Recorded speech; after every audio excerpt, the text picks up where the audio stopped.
Good morning, everybody. Welcome back to Installment of Scott Selections here for Tuesday, January 11th. Before we get into today's play of the day, quick recap what happened yesterday. We had a nice winner in the NBA with the Trailblazers team total over 108.5 at minus 120 on DraftKings.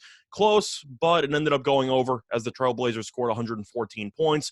Brooklyn, not very good at defense, and that is exactly what they showed in yesterday's game. So we picked up a nice winner. Look for another winner here in the NBA. And for the play of the day, looking at a matchup between the Wizards and the Thunder, taking place at around 7 p.m. Eastern time. And for the play of the day, we like the underdog in this one. We like the Thunder plus 9.5 at minus 110 on BetMGM. Time recording of 8:30 a.m. Eastern time. Couple reasons why I like the Thunder in the spot. First of all, 9.5 is a great line. Pretty much every other book has 9. So you're saving half a point with no questions asked at BetMGM.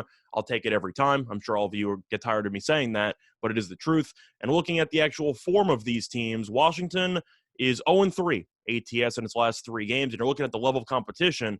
It faced one good team and 2 awful teams, and the Wizards were really not that close to covering in either of those 3 games. They lost outright at home to Houston. They lost on the road to the Bulls by 8. That's excusable because the Bulls, of course, are one of the best teams in the league record-wise this season, and they beat Orlando in their last game by 2 on the road. So when you face off against the Rockets and the Magic and you don't come close to covering, I'm not exactly a fan of you laying double digits against the Thunder in this one. Now, the Thunder aren't a great team by any means, but they have been pretty good against the number of the season, and that especially has been the case recently as the Thunder are 4-1 ATS in their last 5 games. But the main reason why I like the Thunder in this spot is because of the concept that Washington is laying 9.5 in this game.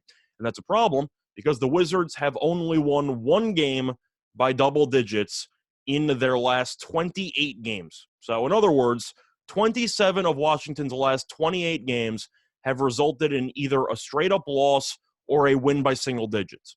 Now they're laying 9.5.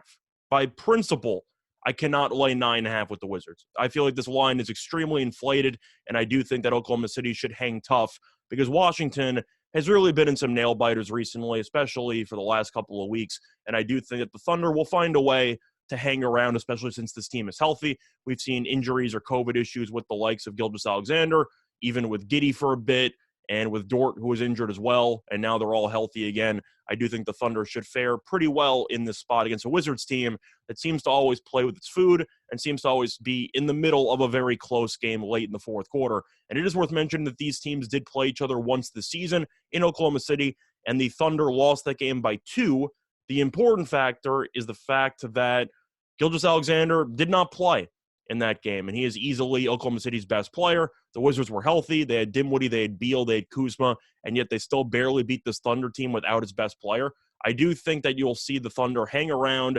I'm not going to pick them to win the game, but I do think that the Wizards will win this game by around 5 points or so. I expect a nail-biter, but 9.5 for a team that has barely won by double digits in the last basically 2+ months is just crazy to me. So the play of the day, once again, here for Tuesday, January 11th, is going to be on the Thunder, plus 9.5 at minus 110 on BetMGM. Bye, everyone.